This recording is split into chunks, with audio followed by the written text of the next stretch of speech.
so, but you'll hear those references. And of course, these people have written down virtually everything they did. You know, and given a lot of their behavior, they're probably kind of narcissistic anyway, so they probably want to make it sound really good for themselves. But that's kind of lost to history at this point. And continuing on, there was war between Abijah and Jeroboam. And Abijah rested with his fathers and was buried in the city of David. And Asa, his son, succeeded him as king. So, if you have the sheet that Jason had, you can kind of see where it kind of starts. And some of these overlap. So for instance, Jeroboam was, he reigned for 22 years, and then, but that was,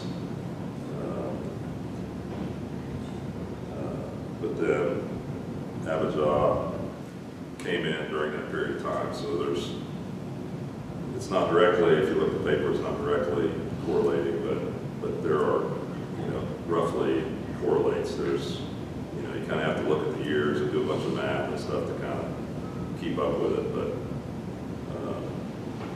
that's what kind of going on. So, Asa, king of Judah.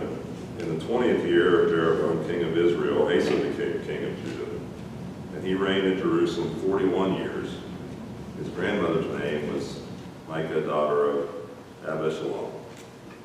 Asa did what was right in the eyes of the Lord, as his father David had done. He expelled the male shrine prostitutes from the land and got rid of all the idols his father had made. He even disposed his grandmother, Micah, from her position as queen mother because she had made a repulsive Asherah pole. Asa cut the pole down and burned it in the Kidron Valley. Although he did not remove the high places, Asa's heart was fully committed to the Lord all his life. He brought into the temple of the Lord the silver and gold and the articles that his father had dedicated. Now there was war between Asa and Baasha, king of Israel, throughout their reign. Baasha, king of Israel, went up against Judah and fortified Ramah to prevent anyone from leaving or entering the territory of Asa, king of Judah. Asa then took all the silver and gold that was left in the treasuries of the Lord's temple and of his own palace. He entrusted it to officials, sent them to Ben-Hadad, son of Tabram, the son of Hezion, the king of Aram, who was ruler of Damascus. Let there be a treaty between me and you, he said, as there was between my father and your father. See, I am sending you a gift of silver and gold. Now break your treaty with Baasha, king of Israel, so he will withdraw from me. Ben-Hadad agreed with King Asa and sent the commanders of his forces against the towns of Israel. He conquered Ijon, Dan, Abel, Micah, and all the Kinnereth, in addition to Naphtali. When Baasha heard this, he stopped building Ramah and withdrew to Tizah. Then King Asa issued an order to all Judah: no one except was exempt, and they carried away from Ramah the stones and timbers Baasha had been using. With them, King Asa built up Geba and Benjamin and also Mizpah. As for all the other events of Asa's reign, all the achievements, all he did, and the cities he built, are they not written in the book of the annals of the king of Judah? In his old age, however, his feet became diseased, and Asa rested with his fathers and buried with them in the city of his father David, and Jehoshaphat, his son, succeeded him as king.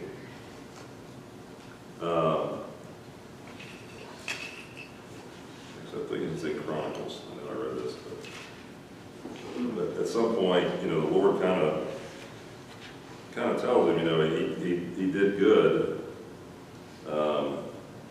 he didn't, he turned things around. He didn't remove all the high places, but he did well. But in this scenario, he kind of doesn't look to God for help. He just goes to his neighbor and he kind of gets some mercenaries basically and pays for it. And I'm trying to think. Maybe off the top of their head enough, is that listed in Chronicles somewhere? That I thought I read the Lord chastised him for not seeking him. Is that the right story? Oh well. But we see a king that basically did good. And interestingly enough, so he reigned 41 years.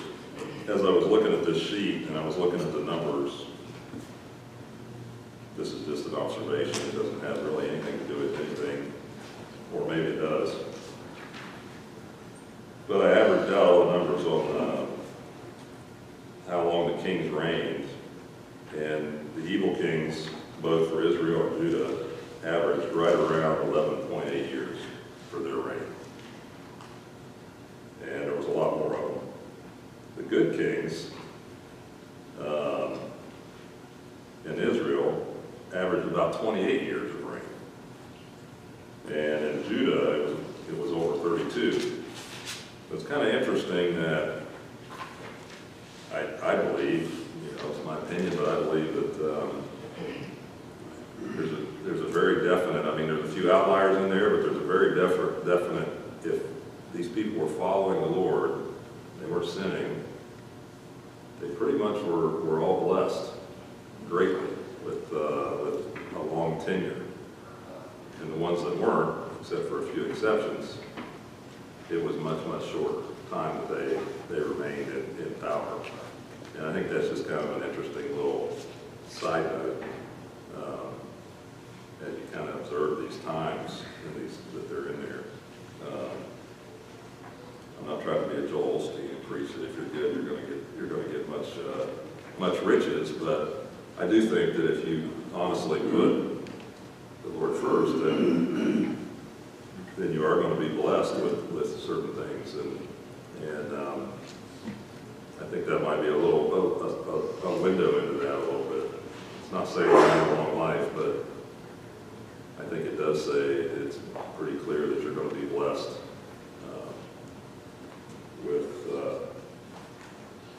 with some things in your life.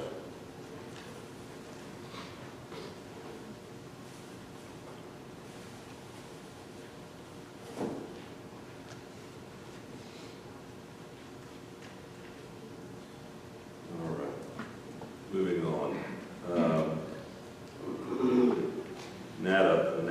Nadab, king of Israel. Nadab, son of Jeroboam, became king of Israel in the second year of Asa, king of Judah. We can see that second year of Asa's reign, he becomes king in Israel. And he reigned over Israel 2 years. He did evil in the eyes of the Lord, walking in the ways of his father and in his sin, which he had caused Israel to commit.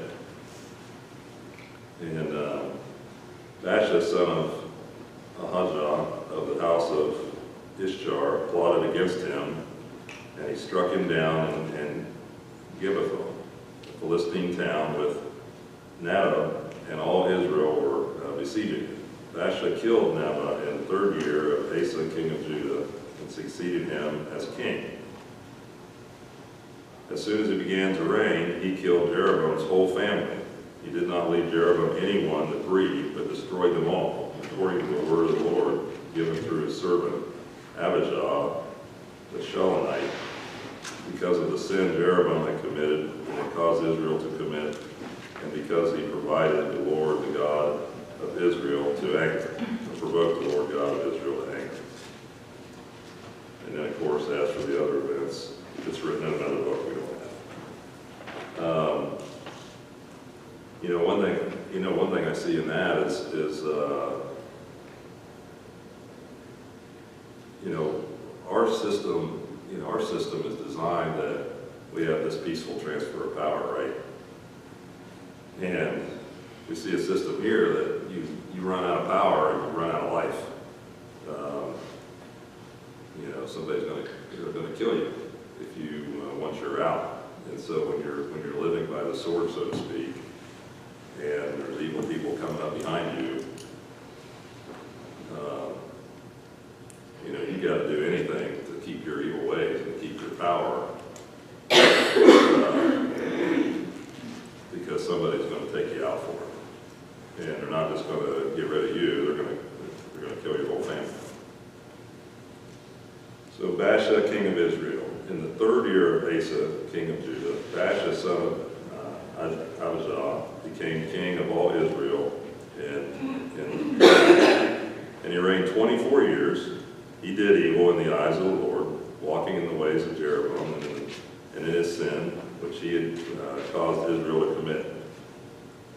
Then the word of the Lord came to Jehu, son of Hanani, against Baasha.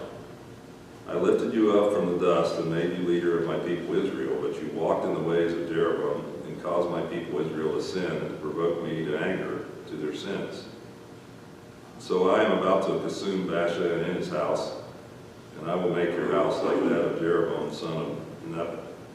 Dogs will eat those belonging to Baasha who die in the city, and the birds of the air will feed on those who die in the country.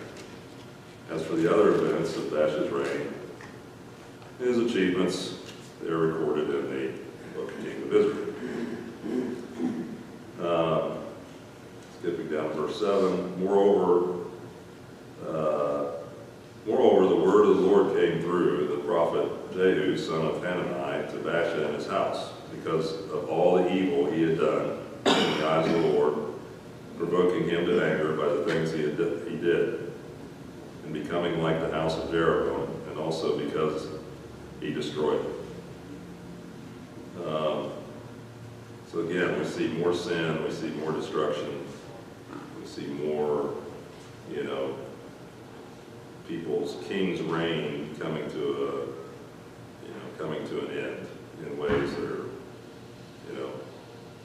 if they're talking about the dogs are going to eat those belonging the dogs are going to eat those in the city, and the birds of the air are going to eat those in the country.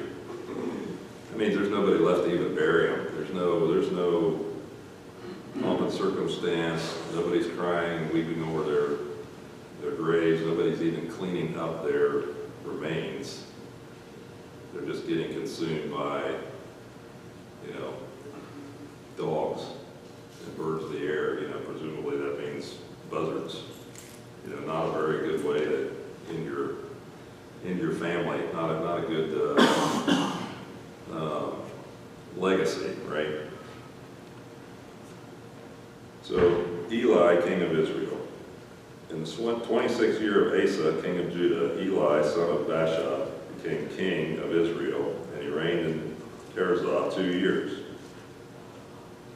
Zimri, one of his officials who had command of half his chariots, plotted against him.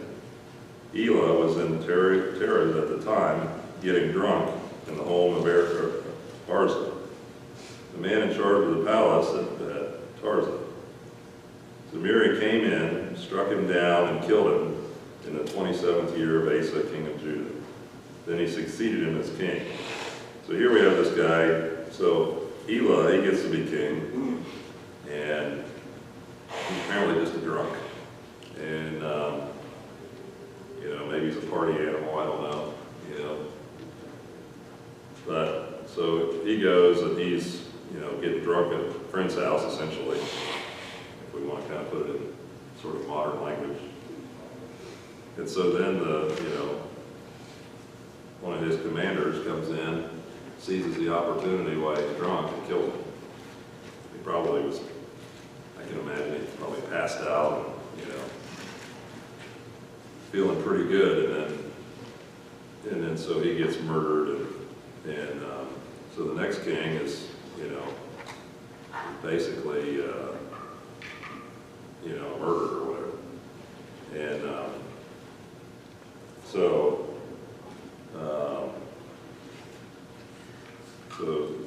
Zimri, if we look on the sheet, well, he was in there for 7 days, so let's see what happens to him.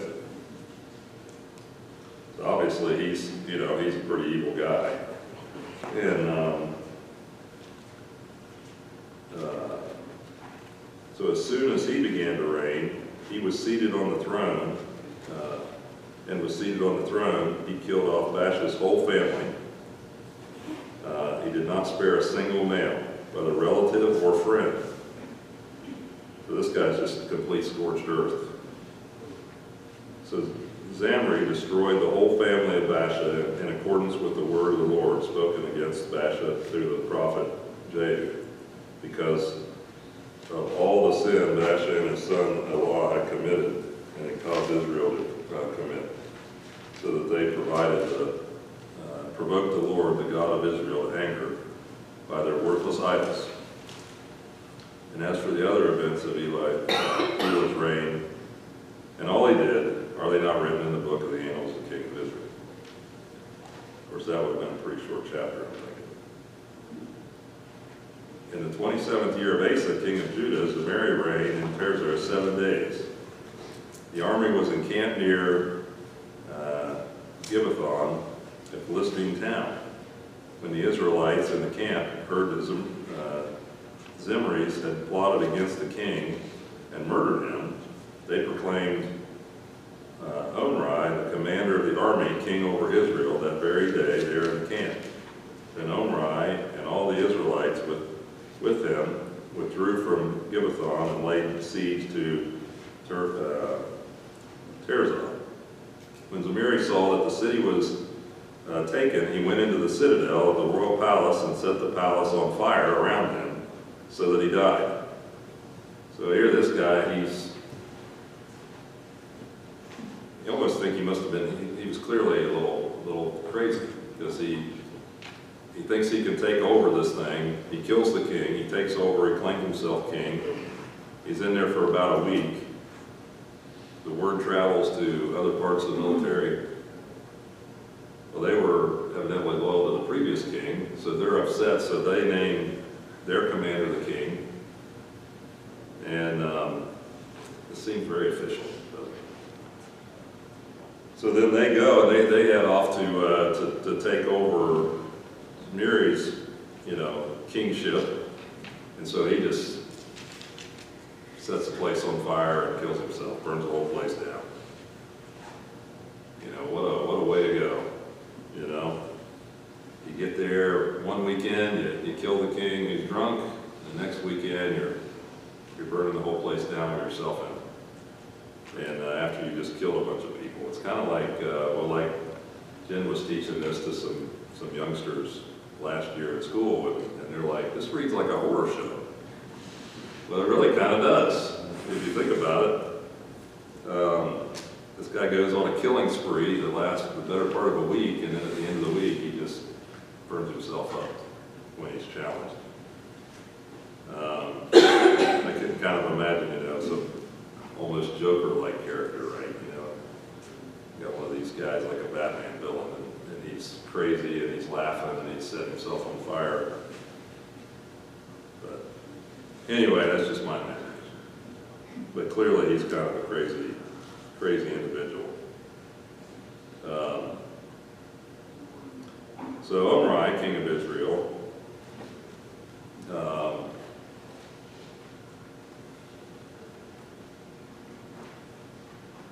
then the people of Israel were split into two factions. Half supported Tibni, son of Ginath, for king, and the other half supported Omri, but Omri's followers proved stronger than those of Tibni, son of Ginath. So Tibni died, and Omri became king. In the 31st year of Asa, king of Judah, Omri became king of Israel, and he reigned 12 years, 6 of them in Tirzah. He bought the hill of Samara from Shimmer for 2 talents of silver, and built a city on the hill, calling it Samaria, after Shimmer, the name of the former owner of the hill.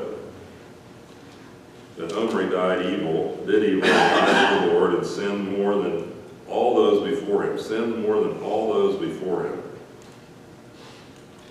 Man, there was a lot of sin going on before him. They never learned. That's pretty amazing.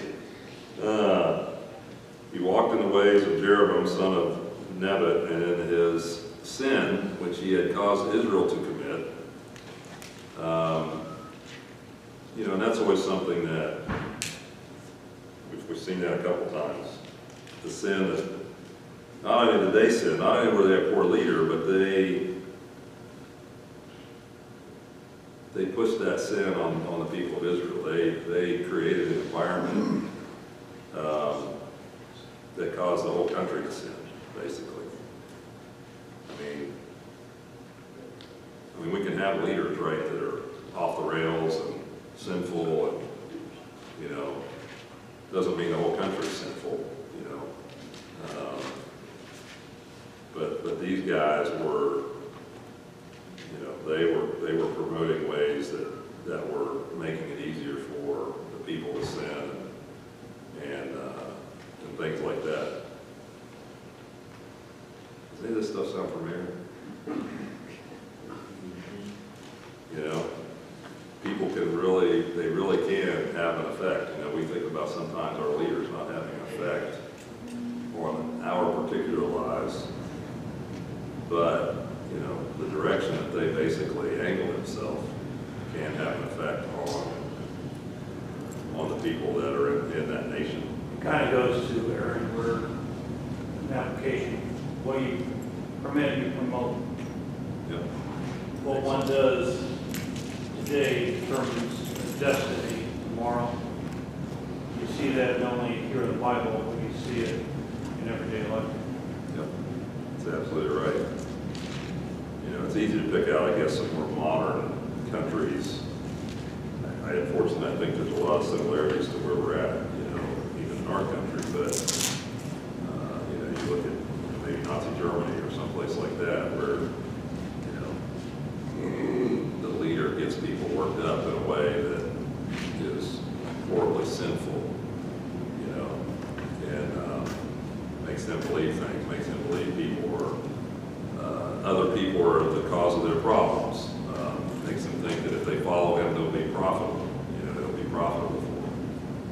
And in their extreme evil, same thing. It's their incredible downfall.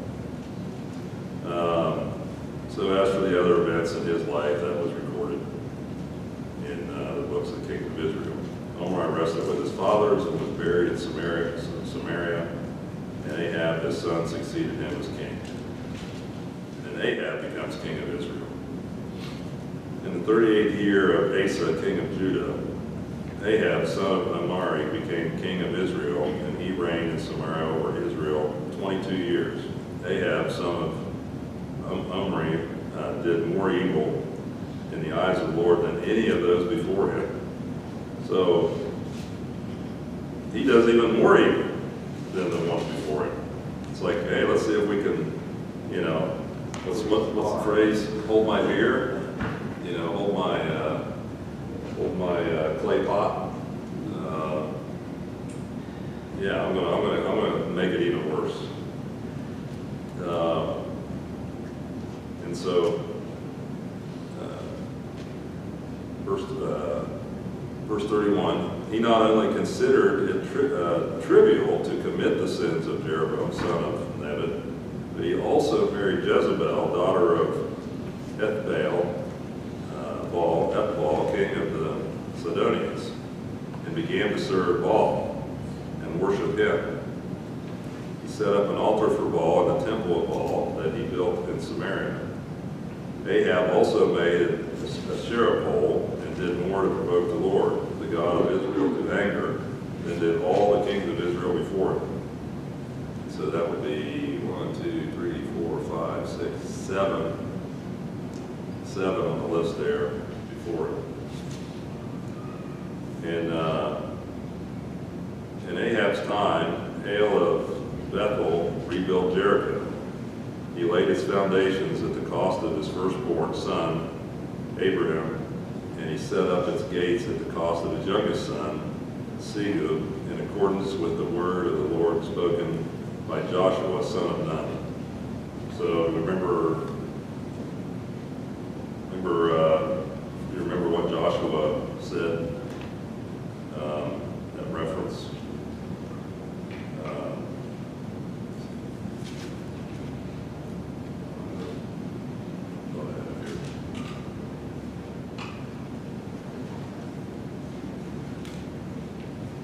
Joshua 6:26.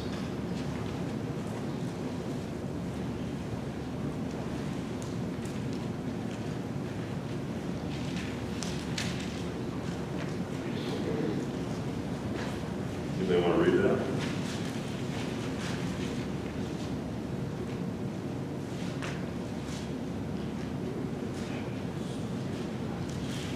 Joshua laid an oath on them at that time, saying, "Cursed before the Lord be the man who rises up and rebuilds the city Jericho. At the cost of his firstborn shall he lay its foundation, and at the cost of his youngest son shall he set up its gates." Yeah, so we see there Joshua, not only are they're not even looking at history. They don't care about history. They're not looking back at history.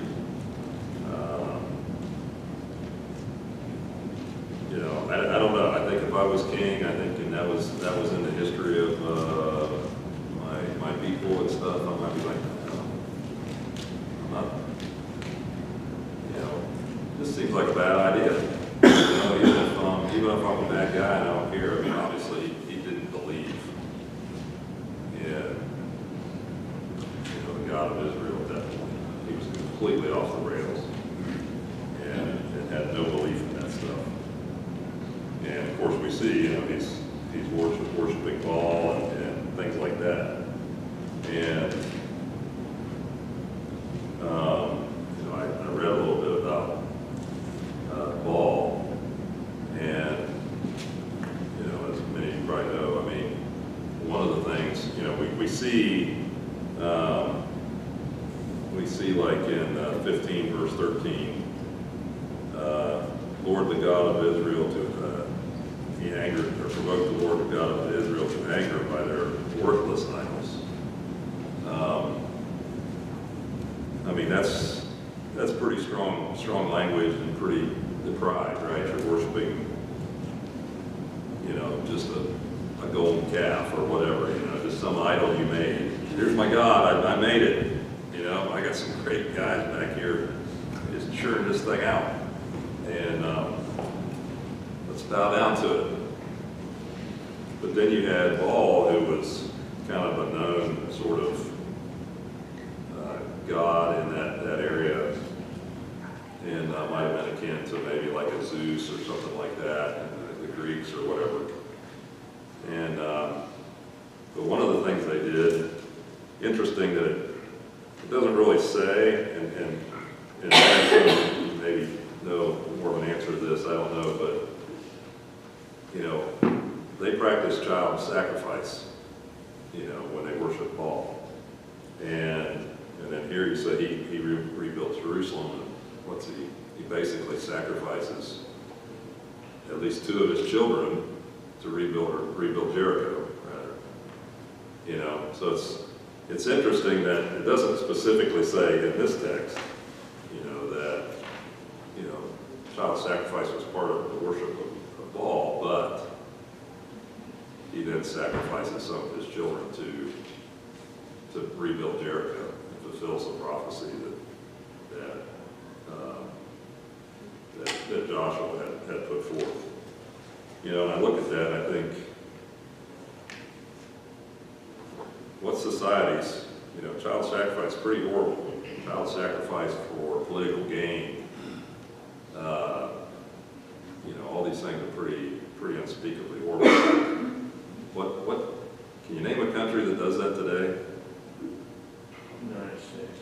The United States of America. And it's the same thing.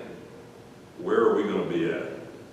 I'm not trying to be political, but we live in a world where we're bombarded by this stuff every day.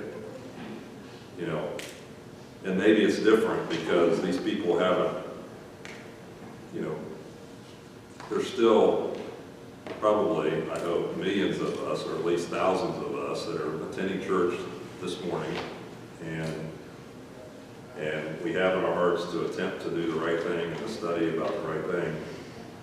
And hopefully that's, you know, keeps the wolves at bay a little bit. But, you know, if you don't think this is the case, I've seen these people come in to my work, and I've seen the pride that they take in their child sacrifice. And then they come in and they politicize it. And so I know we don't want to be political here.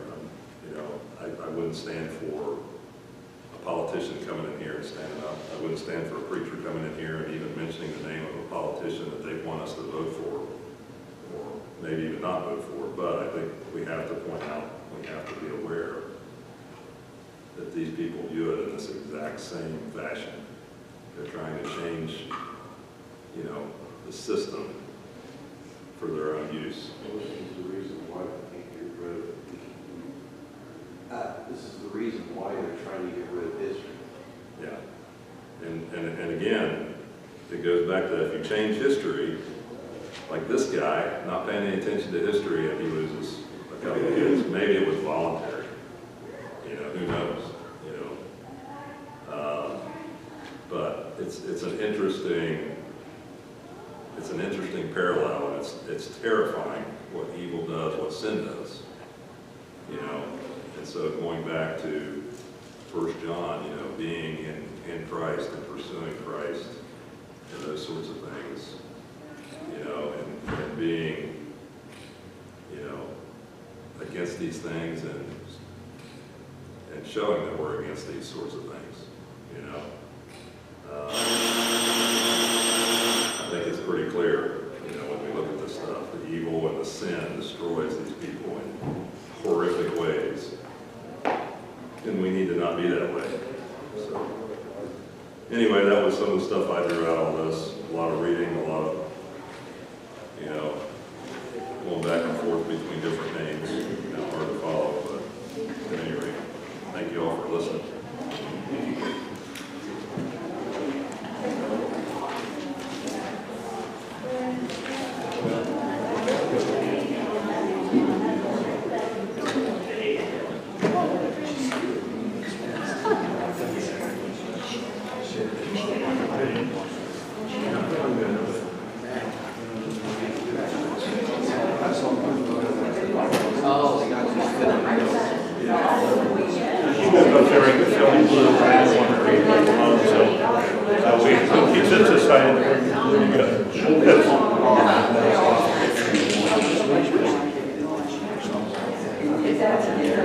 And then he puts on something opposite. Look good. Good morning. Good morning. Good to see you. Good morning too.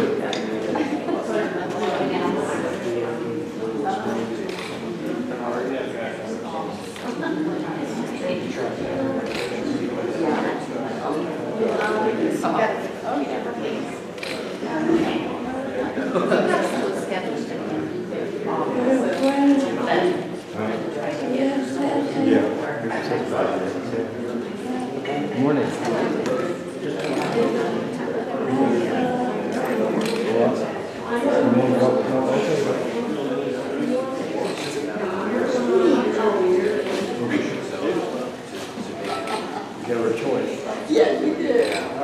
You'll sit right here on the back row? Sure. Well, wait a minute, this is reserved for the hearing is there. Yeah. Gonna go around On the other outside? side of Cassidy. Hi, Kathy. How are you? I was going to